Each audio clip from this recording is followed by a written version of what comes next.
बिस्मिल्लाहिर्रहमानिर्रहीम अस्सलाम वालेकुम। और फेसबुक और यूट्यूब चैनल देख रहे हो, मेरा नाम है अब्दुल रहमान नाज़रीन। आज 10 नवंबर है। इमरान खान साहब पर एक और कातलाना हमले का प्लान है और एक और जो है बाकायदा स्पेशल ब्रांच की ये रिपोर्ट है कि इमरान खान साहब के ऊपर जो है एक दफ़ा और कातलाना हमला किया जा सकता है।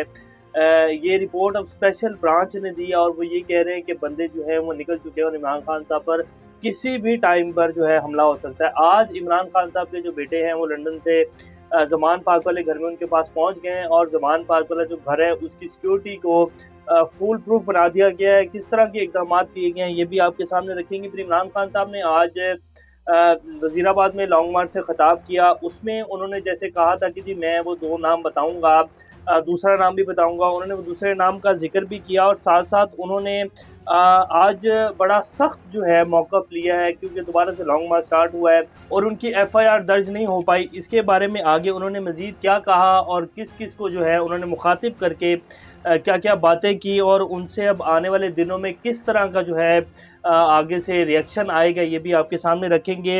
हमारे जो वज़ीर-ए-आज़म हैं शहबाज शरीफ साहब वो लंदन यात्रा पर हैं, वो कल जो है सुनने में आ रहा है कि जी वो वापस आएँगे। लेकिन जब सहाफ़ियों ने वहाँ कुछ सवालात किए उनसे तो उन्होंने कहा नहीं जी ये बस ख़ानदानी जो है वो मुलाकातें हैं, दावतें चल रही हैं और इसमें कोई ऐसा ख़ास बात नहीं है। 22 करोड़ का जो मुल्क है उसको तबाही की दहाने के ऊपर खड़ा हुआ है और हमारे वज़ीर-ए-आज़म साहब जो है उन्होंने पिछले तकरीबन 1 से डेढ़ माह के अंदर लंदन का ये उनका प्राइवेट निजी तीसरा दौरा है और वो वहाँ कहते हैं कि जी ये ख़ानदानी दावतें चल रही हैं। अरशद शरीफ साहब के हवाले से भी इमरान खान साहब ने बड़ी अहम बात की। फिर अरशद शरीफ साहब जिस डॉक्यूमेंट्री पर काम कर रहे थे वो बिल्कुल ही जो है वो काम उसकी कोई खबर नहीं आई। तो आज दोबारा जो है फवाद चौधरी साहब ने ट्वीट किया है। वो क्या ट्वीट किया और वो डॉक्यूमेंट्री जो है बिहाइंड क्लोज डोर जो कि नेटफ्लिक्स के ऊपर भी जानी थी वो कब रिलीज़ होने वाली है इसके ऊपर भी बात करेंगे। इससे पहले अगर आप लोगों ने चैनल को सब्सक्राइब नहीं किया तो रेड बटन को प्रेस कर लें और बेल आइकॉन को भी प्रेस कर लें ताकि लेटेस्ट अपडेट्स आप लोगों को मिलती रहें और ये जो हमारा ताल्लुक़ है ऐसे ही जुड़ा रहे। सबसे पहले इमरान खान साहब ने जो बात की, आज ख़िताब किया कौम से, उसमें उन्होंने कहा कि हम पर ऐसे जुल्म किया गया जैसे कोई हम दहशत गर्द हों।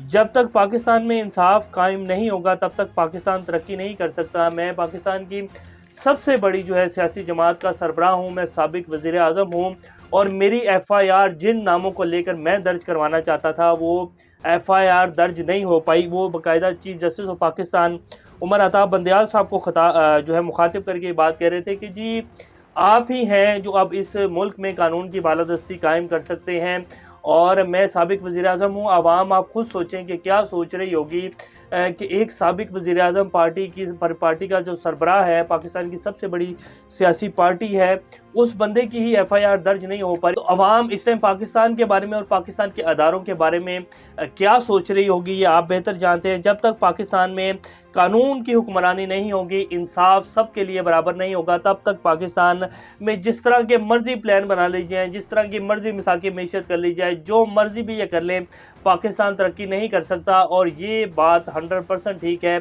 आप जितने भी डेवलप कंट्रीज़ हैं, जितने भी आप उठा के देख लें तरक्की याफ्ता मुल्क हैं, उनमें इंसाफ मनो-अन कायम होता है, उनमें उनके जो अखलाकियात हैं वो हमसे बहुत ऊपर हैं।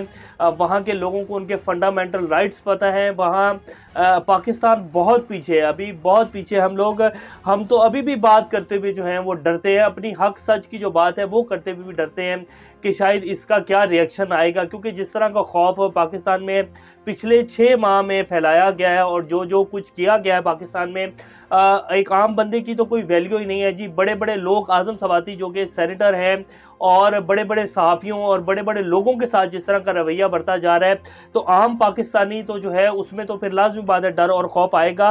और पिछले 75 साल से पाकिस्तान को इसी डर खौफ के साथ ही चलाया जा रहा है। इसीलिए पाकिस्तानी जो आम पाकिस्तानी है उसको फंडामेंटल राइट्स के उसका आइन उसको क्या-क्या इजाज़त देता है उसको पता ही नहीं है। फिर इमरान खान साहब ने कहा कि ये कैसे हो सकता है कि कुछ लोग जो हैं वो पाकिस्तान के आइन और कानून से बालातर हों। तो ये बिल्कुल है पाकिस्तान में। पाकिस्तान की जो इशराफिया है, पाकिस्तान की जो एलीट है जिसने इस मुल्क के ऊपर कब्ज़ा जमाया हुआ है पिछली कई दहाइयों से, वो सारे पाकिस्तान के कानून और आइन से बालातर हैं। इसकी जीती जागती मिसालें आपके सामने हैं। शहबाज शरीफ साहब के ऊपर जो है एक दिन बाद फर्द जुर्म आयद होनी थी 17 अरब रुपए के मनी लॉन्ड्रिंग के केसेस से और वो वज़ीर-ए-आज़म बन जाते हैं। नवाज शरीफ साहब को 50 रुपए के स्टाम्प के ऊपर जो है वो लंदन भेज दिया जाता है, जो कि मुजरिम है पाकिस्तान के, और जिस तरह उनको रिलीफ दिया जाता है पाकिस्तान की सियासी तारीख में और अदलिया की तारीख में, ऐसा कोई केस जो है वो नज़र नहीं आता। आज एक लाहौर में मुलजिम जो है उस बेचारे को, उसकी कोई चोरी भी नहीं थी और उसको जो है पकड़कर सज़ा सुना दी गई है, और वो वीडियो अगर मिल गई तो वो भी चला देंगे आपकी स्क्रीन के ऊपर। और जो पुलिस एहलकार था उसने उसको गिरबान से पकड़कर जो है उसको खींच कर लेके जा रहा था, जो कि एक आम बेचारा छोटा चोर है, जिसका इमरान खान साहब अक्सर जिक्र करते हैं कि अगर बड़े चोरों को छोड़ना है तो फिर जिन बेचारों ने छोटी छोटी चोरियां की हैं उनको किस लिए जो है जेलों में डालकर पीस रहे हो। ना सिर्फ छोटे चोर बल्कि कई तो बच्चे और कई जो नस्लें हैं वो हमारे जेलों में जवान हो गए हैं, जिनकी माओं ने या बापों ने छोटे छोटे कोई जुर्म किए हुए हैं, और कई बच्चे ऐसे हैं जो जेलों में जवान हुए हैं। ये पाकिस्तान का आइन और कानून है जी। और जो बड़ा चोर है जिसने अरबों में चोरी की हुई है उसको हम वज़ीर आज़म बना देते हैं। तो जब तक पाकिस्तान में इंसाफ कायम नहीं होगा तब तक पाकिस्तान जो है तरक्की नहीं कर सकता। फिर उन्होंने कहा कि अरशद शरीफ ने मुझे बताया था कि उसे कौन कौन धमकियां देता है। अरशद शरीफ को प्लान करके तशद्दुद और फिर कत्ल किया गया। अरशद शरीफ के मामले के ऊपर भी उन्होंने कहा कि इसके ऊपर भी चीफ जस्टिस ऑफ पाकिस्तानी जो है वो कुछ कर सकते हैं और वो इसकी शफाफ तहकीकात करवा सकते हैं, और मेरे केस पर भी सिर्फ चीफ जस्टिस ऑफ पाकिस्तान ही हैं जो शफाफ तहकीकात करवा सकते हैं।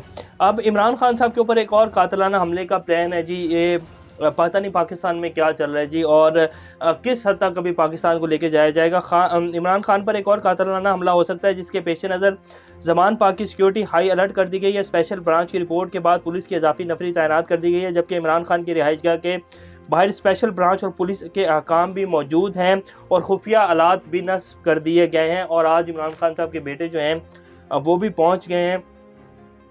अब ये इस टाइम जी पाकिस्तान की सूरत हाल है। अभी और पता नहीं कितना मज़ीद पाकिस्तान को जो है तबाही की तरफ धकेलना है, और अभी पता नहीं क्या क्या करना बाकी रह गया है। पाकिस्तान की अखलाकियात का जनाजा तो हम ऑलरेडी निकाल चुके हैं, और बाकी अब हम क्या कहें। हमारे वज़ीर आज़म की जो है बड़े बड़े शोज़ में जो है वो की जाती हैं, उनकी नकल उतारी जाती है। तो ये पाकिस्तान का इससे मोराल है। मोदी कहता है कि जब मैंने बात करनी होती है तो मुझे यही नहीं पता चलता कि मैंने पाकिस्तान में किससे बात करनी है जो कि फ़ाइनल और ऑथेंटिक बात हो सकती है। तो इस तरह पाकिस्तान का मजाक उड़ाया जाता है, और अभी जो पाकिस्तान में हो रहा है आप सब लोगों के सामने है।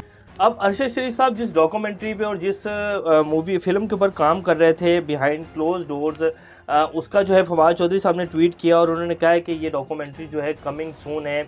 इसका मतलब जब अरशद शरीफ साहब को कत्ल किया गया तो ये जो है ख़बर भी आई थी कि जो उनका लैपटॉप, उनका मोबाइल फ़ोन ले लिया गया है। लेकिन अरशद शरीफ साहब जो है बड़े अरसे से इसके ऊपर काम कर रहे थे, इस डॉक्यूमेंट्री के ऊपर। तो इसका ये मतलब है कि वो डॉक्यूमेंट्री जो है कंप्लीट हो चुकी है और वो महफूज है, और वो जल्द जो है सोशल मीडिया के ऊपर भी आ जाएगी और नेटफ्लिक्स और यूट्यूब के ऊपर भी आ जाएगी। और ये जब डॉक्यूमेंट्री आएगी तो ये जो एक पाकिस्तान का ये जो 75 साला फरसुदा निज़ाम में इसके ताबूत में वो कील ठोंकेगी जो कभी नहीं निकल सकेगी। बहुत मेहनत करके अरशद शरीफ साहब ये डॉक्यूमेंट्री बना रहे थे, और इसमें वो बता रहे हैं कि पाकिस्तान को पिछले 75 साल से, अगर आज भी पाकिस्तान हकीकी आज़ादी की जंग लड़ रहा है और पाकिस्तानी कौम आज भी अगर सड़कों के ऊपर हकीकी आज़ादी मांग रही है तो उसके पीछे वजूहात क्या थी, और पाकिस्तान अगर आज यहाँ तक पहुँचा है तो उसके पीछे कौन कौन लोग थे, कौन कौन से जो है सियासी जमातें थी और कौन कौन क्या क्या कर रहा था। तो बड़ी जो है इंटरेस्टिंग डॉक्यूमेंट्री है, और ये भी एक रीज़न हो सकती है अरशद शरीफ साहब के साथ जो भी हुआ है। और बहरहाल खैर ये अब आएगी तो पता चलेगा। अब हम बात कर लेते हैं कि अरशद शरीफ साहब का कत्ल हुआ और पाकिस्तान की गवर्नमेंट जो है, पहले उन्होंने कहा कि जी ये एक वो है मिसिंग आइडेंटिटी केस है, फिर अब जो है राना सनाउल्लाह और शहबाज शरीफ साहब ने भी कह दिया कि जी एक कत्ल का मामला लगता है। लेकिन आप लोगों को थोड़ा सा पीछे लेके चलते हैं। जमाल खशोगी का कत्ल हुआ था तुर्की में, और सऊदीया की एम्बेसी में उनको जो है कत्ल किया गया था, और उनका जो है कुछ भी नहीं मिला था। उनको सिर्फ कैमराज में सऊदी एम्बेसी में इंटर होते दिखाया गया था, लेकिन बाद में वहाँ से कुछ मिला नहीं था उनका।